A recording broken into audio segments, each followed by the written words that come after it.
하나님의 성전과 성벽 건축을 방해하는 세력들이 있었죠. 그럼에도 하나님의 도우심 가운데 헌신하는 이들로 말미암아 성전 건축을 계속 진행할 수 있게 되었습니다. 이를 위해 느헤미야는 유다 총독으로 세움을 받은 때, 즉 아닥사스다 왕 제20년부터 제32년까지 12년 동안은 자신과 자신의 형제들이 총독의 녹을 먹지 아니하였습니다. 5장 14절의 이야기예요. 총독으로 세움을 받았음에도 불구하고 녹을 받지 않죠. 느헤미야보다 먼저 총독으로 있었던 사람들은 백성에게서 양식, 포도주, 은 40세겔을 그들에게서 빼앗았고, 또한 그들의 종자들도 백성을 압제하였다. 그런데 5장 15절 말씀에 보면 느헤미야는 하나님을 경외함으로 이같이 행하지 아니하였다. 하나님을 경외한 것 때문에 다른 사람들은 자신의 지위를 이용해서 자신들의 유익을 구했지만 느헤미야는 그렇게 하지 아니했다. 도리어 어떻게 했습니까?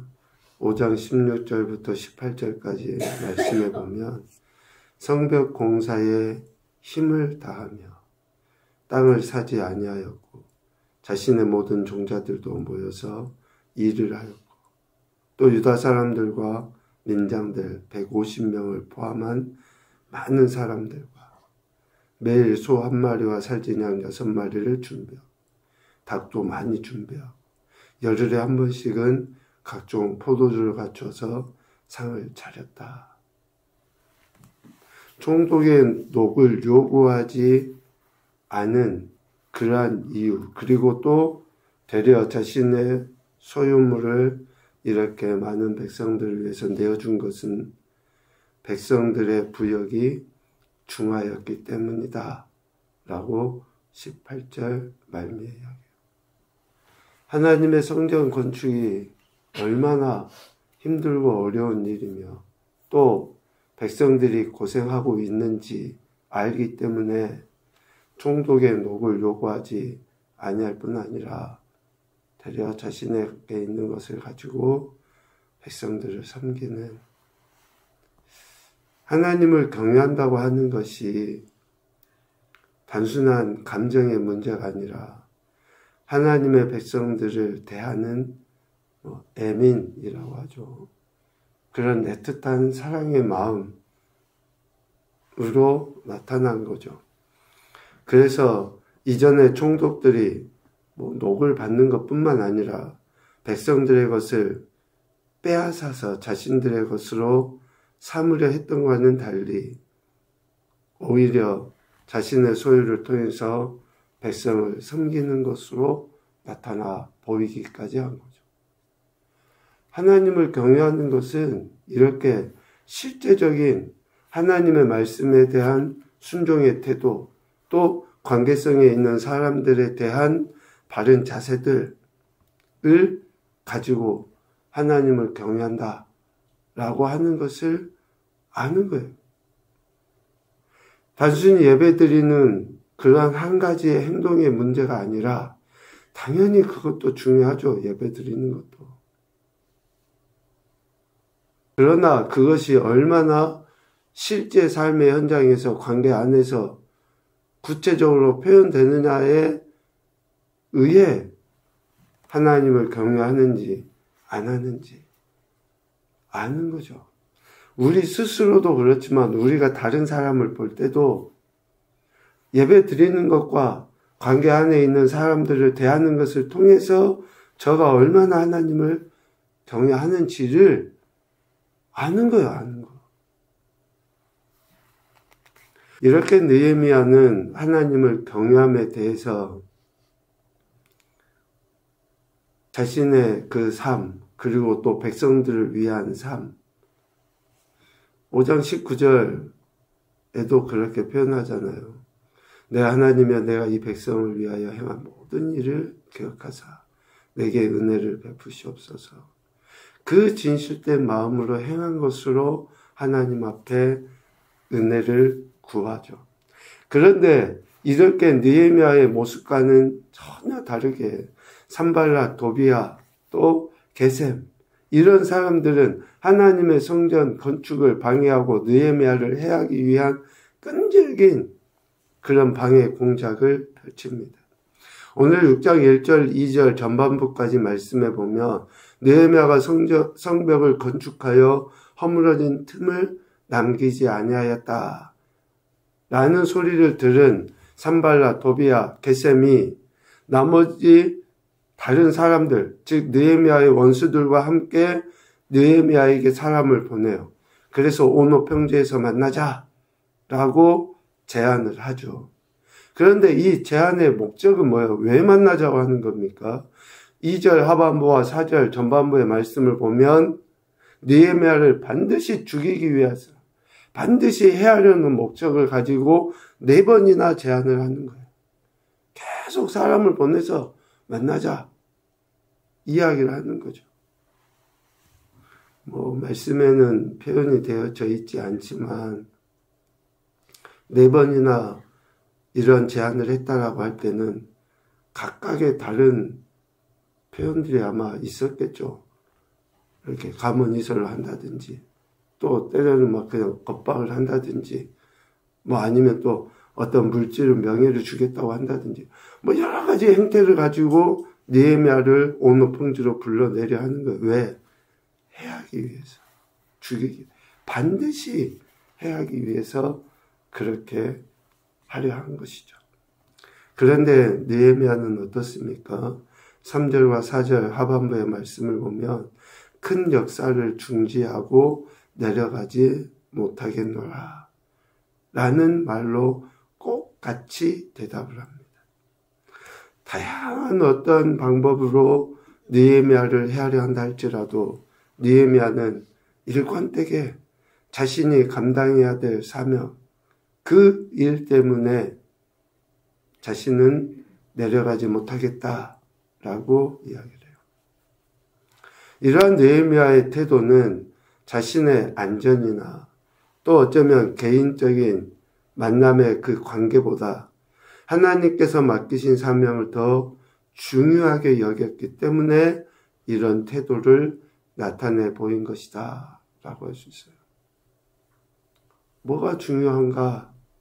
느헤미야는 자신의 목숨을 잃는다 할지라도 자신의 목숨을 찾는 자들의 그러한 겁박이 있다 해도 자신이 감당해야 될 하나님께로부터 위임받은 그 사명이 중요하다는 것을 안 거죠.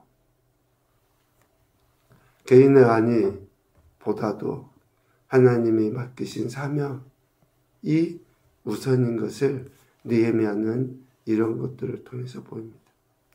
그런데 느헤미야를 죽이려 하는 사람들이 포기하겠습니까? 악한 자들이. 저들의 음모가 계속 실패하잖아요. 그런데 산발랏이 이번에는 봉하지 않는 편지를 보내서 느헤미야가 유다의 왕이 되려고 한다라는 거짓 소문을 퍼뜨립니다. 6절, 7절 말씀. 아니 왜 느헤미야가 성벽을 건축하겠어? 왜 성전을 이렇게 하겠어? 다른 꿍꿍이가 있는 거 아니야? 라고 하는 그러한 거짓의 말들을 퍼뜨리게 하는 거죠. 그래서 백성들 사이에 불안을 조성하게 하고 바사 왕에게는 반역자가 일어났다고 하는 것을 공공연하게 알릴 목적을 가지고 봉하지 않는 편지를 써서 이러한 거짓 소문을 하는 거예요. 그래서 느헤미야의 사명을 중단시키기 위한 참 악한 자들의 그 악한 꾀는 정말 말로 할 수 없을 만큼 다양하고 또 생명을 직접적으로 위협하는 그런 일들을 행하게 되어 있습니다. 이렇게 하나님의 선하신 뜻을 방해하려는 세력은 온갖 회유, 비방, 거짓 소문, 또 공갈 협박을 사용하기 마련입니다. 이러한 것들을 분별할 수 있는 영적인 힘이 오늘 우리에게 있어야 돼요. 우리 주변에도 우리 관계 안에도 얼마든지 이렇게 해서 하나님의 뜻을 이루지 못하도록 하는 일들이 있을 수 있다라는 거죠. 영적인 힘, 이런 분별력을 가져야 되죠. 느헤미야는 이렇게 방해하려는 악한 세력들, 저들의 계략을 간파하죠. 그리고 그들의 행태에 대해서 8절에 당당하게 이야기합니다. 네 마음에서 지어낸 것이 아니냐? 네가 지금 거짓말로 이렇게 지어낸 것이다 라고 분명하게 이야기하죠. 그들의 말이 사실이 아니다라고 하는 것을 분명히 이야기하고 이후에 하나님께 기도합니다. 이러한 담대함, 즉 마음에서 지어낸 거짓에 대해 두려워하지 않아요. 거짓말에 대해서. 또 하나님께서 자신의 손을 힘있게 하시기를 구해요. 9절에. 그러니까 자신이 진실되니까 이러한 마음을, 담대함을 나타내 볼 수도 있고 그 진실함 속에 하나님의 은혜를 구하는 거죠. 5장 19절에서 이야기했던 것처럼 백성에 대한 그 진실한 행위에 대해 하나님께서 그 모든 일을 기억해 주시기를 구했던 것처럼 진실된 마음이 오히려 하나님의 은혜를 보다도 확실하게 구할 명분이 되는 거예요. 우리 인간관계에서도 그렇잖아요. 우리가 상대방에 대해서 진실하게 대하면 어때요? 담대해요. 뭐 소위 꿀릴 게 없으니까 내가 뭐 잘못한 게 없으니까. 하나님 앞에서도 마찬가지라는 거죠.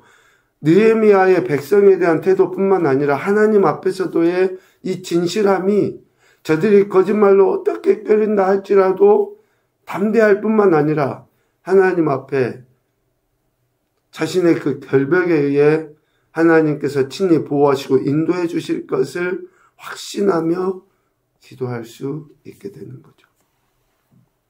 산발락과 도비야 또 게셈 또 나머지 원수들이 끈질기게 느헤미야 그리고 하나님의 백성을 방해하려 하죠. 어떤 방법까지 쓰냐면 저들이 스마야라는 거짓 예언자 선지자죠. 그를 매수해서 느헤미야를 두렵게 하려고 해요. 스마야는 느헤미야에게 10절에 보면 하나님의 전으로 가서 숨어 목숨을 보존하라 라고 이야기를 해요. 거짓 예언을. 느헤미야에게 하나님의 전에 숨어서 생명을 부지해라 라고 하는데 지금까지 느헤미야의 모습과는 다르잖아요. 막 저들이 죽이려고 해도 담대하게 거절하고 당당하게 나갔잖아요. 그러니까 두 가지 의미인 거예요. 하나님의 전으로 가서 숨어서 목숨을 보존해라고 한 것은 첫 번째는 느헤미야를 좀 비겁한 사람으로 만들려고 하는 그러한 계략이 있는 거고, 비겁한 사람으로. 또 하나는 성전 안에는 누구만 들어갑니까? 제사장만 들어가는데 그 하나님의 율법을 범하게 할 목적을 가지고 스마야가 이러한 거짓 예언을 하는 거예요. 하나님의 율법을 어기게 해서 느헤미야도 별 수 없는 거룩하지 않는 존재에 불과하다라고 하는 것을 드러내게 하기 위해 스마야가 이러한 악한 예언, 거짓 예언을 한 거죠. 그런데 느헤미야는 11절에 이렇게 대답합니다. 나 같은 자가 어찌 도망하며 나 같은 몸이면 누가 외소에 들어가서 생명을 보존하겠느냐. 나는 들어가지 않겠다. 라고 당당하게 이야기합니다. 자신의 안위 때문에 율법, 즉 하나님의 말씀을 범하지 않고 끝까지 원칙을 지키겠다라고 하는 결단을 보이는 거예요. 참 이러한 믿음의 모습이 어쩌면 오늘 이 세대를 살아가는 저와 여러분에게도 꼭 필요한 것이 아닌가 싶습니다. 우리의 이익 때문에 적당하게 타협하고 하나님의 말씀인 줄 알면서도 그것을 지키지 않는 것을 그냥 어쩌면 세대 탓하고 사람 탓하고 하면서 당연한 것으로 여겨버리는 이러한 세대 속에 오늘 느헤미야의 이러한 모습이 좀 우리에게 좀 더 직접적으로 다가왔으면 좋겠다라는 그런 생각을 합니다. 첫 번째 교훈으로 보면요. 하나님을 경외함은 백성 이웃에 대한 배려와 사랑으로 나타나기 마련이다. 하나님을 경외하는 것은 하나님의 택하신 백성에 대한 사랑과 배려로 나타나야죠. 두 번째, 하나님께서 주신 사명을 감당하지 못하도록 하는 끈질긴 세력이 있기 마련이다. 주님 다시 오실 때까지 그런 세력들은 있을 거예요. 언제든지 있어요. 언제든지. 그것을 우리가 잘 느헤미야와 같이 담대하게 이겨가느냐 그렇지 못하느냐 차이뿐이죠. 세 번째, 자신의 안위보다 하나님께서 주신 사명을 생각하는 자가 진정으로 담대한 사람이다. 하나님의 주신 사명을 생각하는 자가 담대한 사람입니다. 오늘도 저와 여러분에게 생명 주시고 사명 주신 그 하나님의 선하신 뜻 앞에 더욱더 겸손하게 우리 자신을 내어 맡기고 담대하게 사명 잘 감당하여 하나님의 영광 올려드리는 복된 인생들이 되시기를 주님의 이름으로 축복합니다. 아멘.